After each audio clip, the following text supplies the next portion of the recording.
सबसे पहले सुधांशु जी आपसे मैं जानना चाहती हूं, जो कांग्रेस ने आरोप लगाया है प्रधानमंत्री पर कि आंदोलनकारी किसानों से क्यों नहीं बात करते, उनसे सीधा संवाद क्यों नहीं करते, जो सिंघू बॉर्डर पर, गाजीपुर बॉर्डर पर, टिकरी पर लगातार इतने दिनों से प्रदर्शन कर रहे हैं, वो एक तरफा बात क्यों कर रहे हैं? ये कांग्रेस का आरोप है आप पर।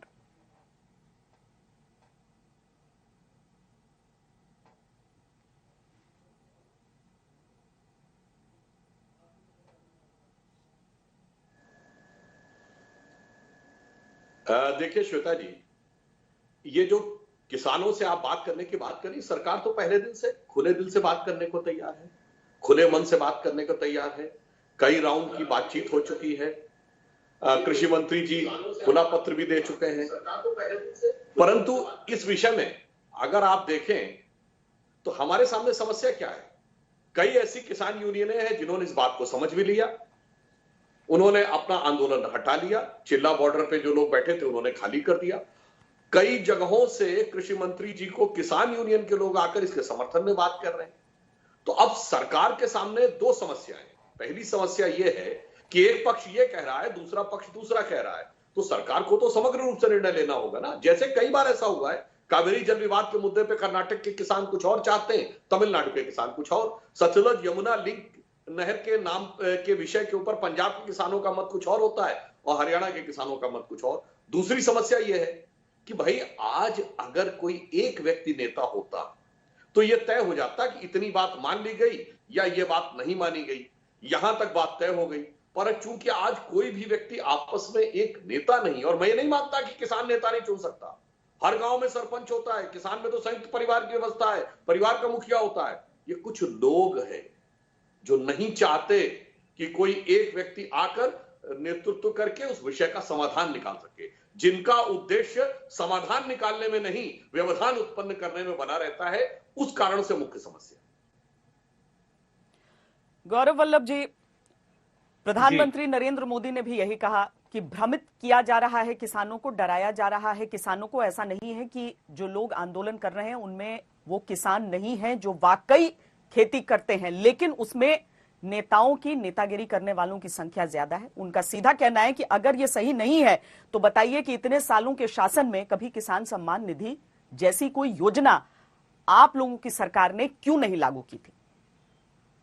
श्वेता जी, 25 किलोमीटर दूर लाखों किसान बैठे हैं और प्रधानमंत्री जी 2500 किलोमीटर दूर के किसानों से बात कर रहे हैं। अरे भाई, 25 किलोमीटर दूर कड़कड़ाती ठंड में 31 दिनों से लाखों किसान बैठे हैं।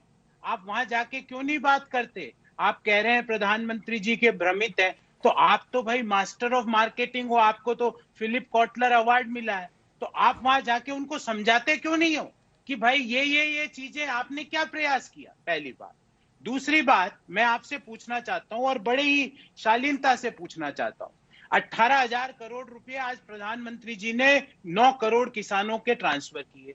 2015-16 का सेंसस बता रहा हूं कि खेती का, उसमें 14 करोड़ 64 लाख किसान हैं। तो ये 5.5 करोड़ किसानों को क्यों नहीं दिया साहब आपने? इसका जवाब कौन देगा? आपको समझना पड़ेगा कि ये सरकार की दोगली नीति क्या होती है। दोगली नीति उसे कहते हैं श्वेता जी, जब सरकार बनते ही मोदी सरकार एक नोटिफिकेशन जारी करती है और उसमें कहती है कि कोई भी राज्य सरकार अगर समर्थन मूल्य के ऊपर किसान को बोनस देगी तो हम उसकी फसल समर्थन मूल्य पे नहीं खरीदेंगे। दोगली नीति उसे कहते हैं जब सुप्रीम कोर्ट में शपथ पत्र देके मोदी सरकार 2015 में कहती है कि लागत पर 50% का हम एमएसपी नहीं दे सकते क्योंकि इससे मार्केट खराब हो जाते हैं।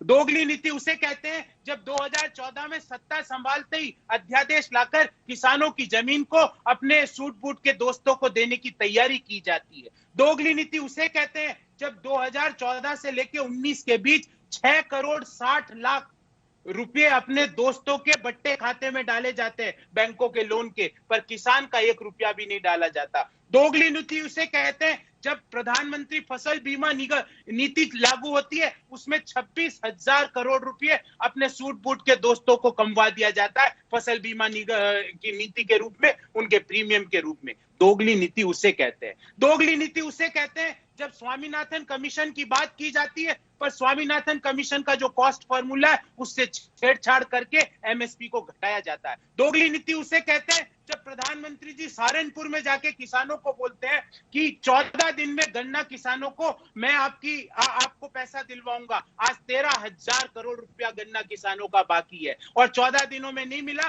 तो प्रधानमंत्री जी आश्वस्त करते हैं कि आपको ब्याज मिलेगा। किस गन्ना किसान को ब्याज मिला, मुझे इसका जवाब दीजिए।